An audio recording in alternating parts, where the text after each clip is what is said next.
It can be very difficult today for a person to imagine that life on our planet was once different than it is now. Of course, you can imagine yourself as a medieval knight or even a Viking thanks to historical films, TV shows, and a bit from school textbooks. But what about the time when there were no people on Earth at all? Or were there once distant ancestors of humans who lived so far in the past that they aren't even remembered by Hollywood? Well, while scientists have not yet invented a time machine, I suggest you take a look at the history of our planet with your own eyes. To begin with, let's go back to the past. 4,600,000,000 years ago, our Earth didn't exist yet. There was only a newly formed proto-sun and a ring of gas and dust. An incredibly beautiful sight. But we're interested in something a little different. Fast forward time a little bit ahead. 4,540,000,000 years ago, our planet was formed. Back then, it was about as far from inhabitable as possible. The conditions on Earth were really hellish. Instead of the usual landscapes, there was a sea of fire from molten rock. There were radioactive elements all around, and the surface temperature reached 4,700 degrees Celsius. That's about 8,500 degrees Fahrenheit. Instead of air, there was carbon dioxide, nitrogen, sulfur, and water vapor. Instead of solid land, magmatic oceans. Add to that the constant bombardment from large asteroids, and you get a picture that's more like the end of the Earth than its beginning. After several million years, as the result of a collision with a young planet called Theia, the Moon was gradually formed. One day back then lasted about 6 hours. With such a short day, having time for anything would be simply impossible. It's good that the workday didn't exist yet. From about 4,100,000,000 years ago to 3,800,000,000 years ago, the late heavy bombardment hit the Earth, a huge number of asteroids. Some scientists suggest that at this time, there were already oceans on Earth, despite its high temperature. Honestly, I barely believe it, but who am I to argue with scientists? It was the asteroids that helped the planet gradually become covered with water. According to one theory, the asteroids carried with them a tiny amount of life-giving moisture and delivered it to Earth. That's how, over billions of years, about half of the water of the world ocean came to Earth from space. After the bombing ended, that is about 3,800,000,000 years ago, the temperature of the Earth began to slowly decline. But current life forms couldn't survive on the planet's surface anyway, because there was no oxygen in its atmosphere, and there was no ozone layer to block ultraviolet radiation. However, there are fossils which are about 3,500,000,000 years old, which means that life on Earth could have arisen much earlier than we used to think. From 3,200,000,000 to 2,800,000,000 years ago, almost the entire surface of the planet was occupied by a shallow ocean, the temperature of which ranged from 55 to 88 degrees Celsius, that's 131 to 190 Fahrenheit. However, microorganisms were already inhabiting this hot water. The land was only volcanic islands, which were slowly growing over time. Just imagine how hot it was. The days began to lengthen, and about 2,500,000,000 years ago, the first supercontinent, Kennerland, began to form. So let's fast forward a little.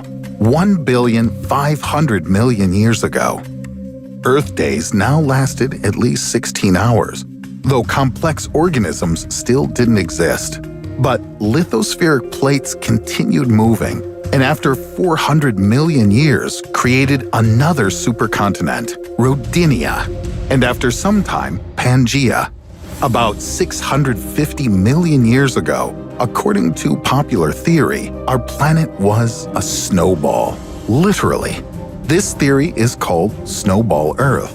Scientists assume that everything was completely covered with ice, and even the equator was as cold as modern Antarctica.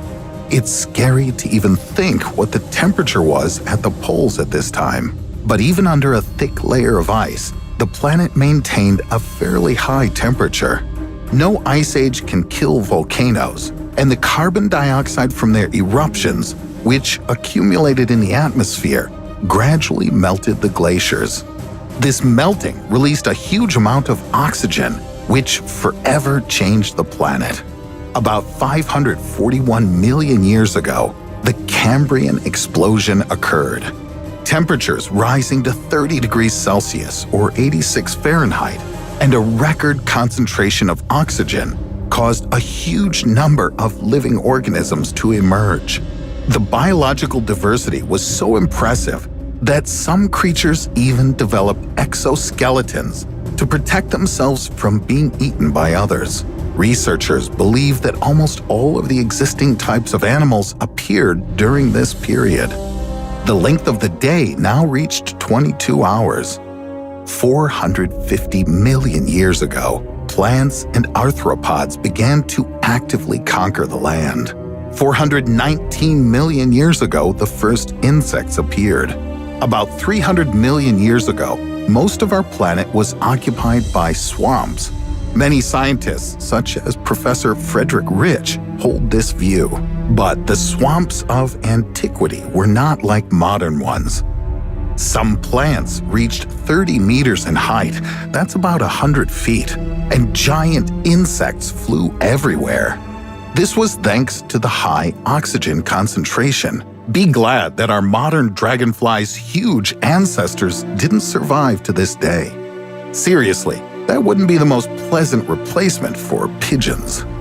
252 million years ago, the Permian-Triassic extinction event took place, destroying 96% of marine species and 73% of terrestrial vertebrate species. Most likely, numerous eruptions became the cause of extinction. The air was filled with ash and carbon dioxide. There was little sunlight, plus lava was flowing everywhere. Anyone could die in this environment. Dinosaurs then arrived to replace the destroyed species. But not only did huge dinosaurs divide the planet among themselves, the continents also moved. About 175 million years ago, Pangaea began breaking up.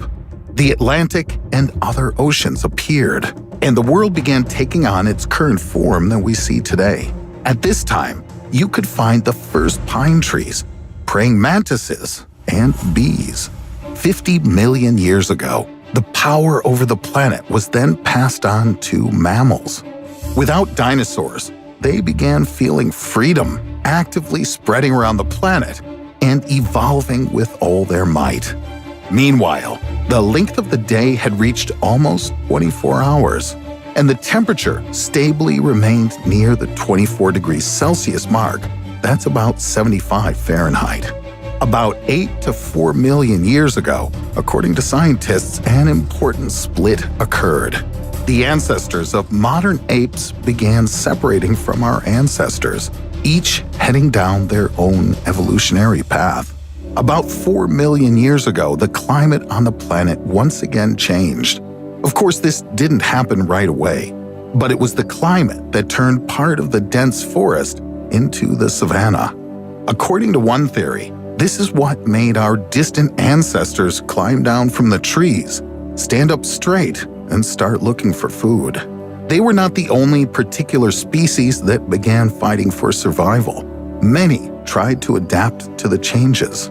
But in the end, only humans succeeded to the degree that they went on to invent tools, the wheel, and Netflix. 1,400,000 years ago, Homo erectus began to colonize Eurasia. 790,000 years ago, they already knew how to use fire. What the population of the Earth was exactly during this period is rather difficult to calculate. You know, the population census at that time wasn't very good. And then, about 300,000 years ago, Homo sapiens appeared, the reasoning human. They appeared and began to populate the entire Earth so actively that they still can't stop. If about 130,000 years ago, the number of our ancestors ranged from between 100 to 300,000 individuals, then already 40,000 years ago, the expansion of reasoning human beings covered almost the entire planet. Today, the world's population is 7,800,000,000 people and continues to grow. However, the planet is changing along with its people, so who knows what turn of history awaits us in the future. If you liked the video, give it a thumbs up. Don't forget to subscribe to the channel if you haven't already done so, and click on the bell to receive notifications of new interesting videos that are waiting for you ahead. Until next time.